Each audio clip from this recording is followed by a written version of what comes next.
Hello, I'm Sister Tandy.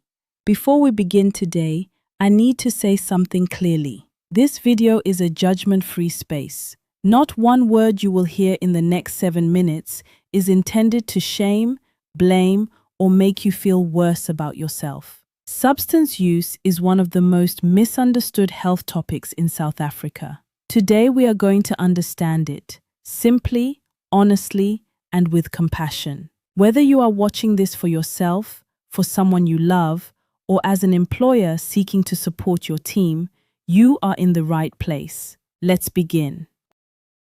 The language we use around addiction matters enormously. Words like junkie or drunk carry centuries of shame. They reduce a person to a behavior, and they are wrong. The World Health Organization classifies addiction as a chronic brain disorder. When a person becomes dependent on a substance, the brain's reward circuitry has been chemically altered. The prefrontal cortex, the part of the brain responsible for judgment and decision-making, is literally impaired. Telling someone to just stop is like telling a person with broken legs to just walk. The brain needs support, not condemnation. This is not a moral failure, it is a medical condition. Before someone reaches for a substance to cope, something happened. Maybe it was chronic stress, financial pressure, relationship pain, job insecurity. Maybe it was trauma that was never processed. Maybe it was pain, physical or emotional, that had no other outlet. Alcohol quiets anxiety for a few hours. Cannabis blunts emotional pain. Other substances create a sense of energy or confidence in people who feel invisible and exhausted. People do not use substances because they are weak. They use substances because they are in pain, and the substance works for a while. The tragedy is not the use. The tragedy is that better help was not available soon enough. Here is how dependency develops. The first time a substance is used, the brain releases dopamine, the reward chemical. The person feels relief, pleasure, or a sense of escape. The brain remembers this. The next time stress arises, the brain suggests the same solution. Over time, the brain adjusts. It reduces its own natural dopamine production, meaning more of the substance is needed to feel the same effect. This is called tolerance. Eventually, the person is not using the substance to feel good. They are using it to feel normal. Without it, the brain cannot regulate mood or manage stress. This is dependency, and it can happen to anyone. In the workplace, substance use has direct safety implications. Impaired workers have slower reaction times and reduced concentration. They are more likely to be involved in accidents, both as victims and as causes.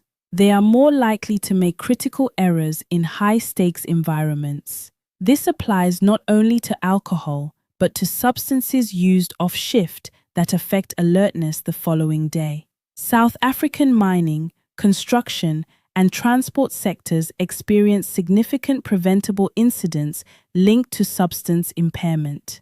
Occupational health medical examinations include substance screening as part of fitness for duty assessments. This is not punitive, it is protective for the individual and for everyone around them. Your rights matter. Under the Protection of Personal Information Act, your medical information, including substance test results, is strictly confidential. An employer may conduct workplace substance testing in accordance with their written policy, but they are required by law to handle your results with complete confidentiality. A positive result does not automatically result in dismissal. The outcome depends on your employer's substance use policy, the nature of your work, and whether this is a first occurrence. You have the right to know your employer's policy before testing. You have the right to request rehabilitation support as an alternative to discipline. Know these rights. They exist to protect you. Recovery is not only possible, it is happening every single day. All over South Africa, people are rebuilding their lives after dependency. Recovery is not a straight line. There may be setbacks, but every day that someone chooses to reach for support instead of a substance is a day that changes the trajectory of a life. Treatment options include outpatient counseling, 12-step programs, residential rehabilitation centers, and medication-assisted treatment for certain dependencies. The most important first step is the same for all of them. Reach out to a trusted person, to a healthcare provider, to the SADAG Substance Abuse Line, 0800 12 13 14, free, confidential, and available right now. Employers. A purely punitive approach to substance use drives the problem underground. Workers who fear dismissal will hide their dependency until it becomes a crisis, and crises in industrial environments often result in accidents or tragedies. Progressive organizations invest in employee assistance programs that offer confidential counseling and referral to treatment. Return to work programs, structured re-entry after rehabilitation have a strong evidence base. They work. They save the organization the cost of recruiting and training a replacement. They preserve the institutional knowledge that experienced workers carry, and they save lives. A worker who receives support becomes one of your most loyal, most committed team members. You are never alone in this. These numbers are free, confidential, and available for anyone, for yourself or for someone you care about. SADAG Substance Abuse Line, 0800 12 13 14. SADAG Depression and Anxiety, 0800 567 567. Available 24 hours a day.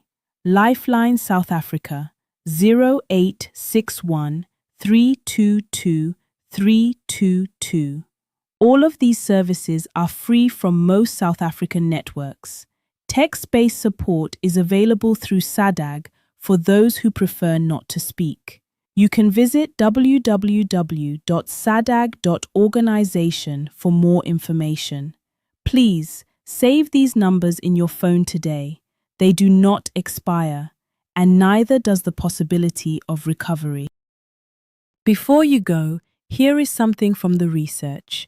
Studies in neuroscience show that regular, moderate exercise, even 30 minutes of walking 3 times a week, causes measurable changes in dopamine regulation, reducing cravings and improving mood in people in recovery from addiction. Movement is medicine. From all of us at CareNet Consultants, remember, your best is good enough for today. See you in the next video. CareNet Consultants, your partner in workplace health.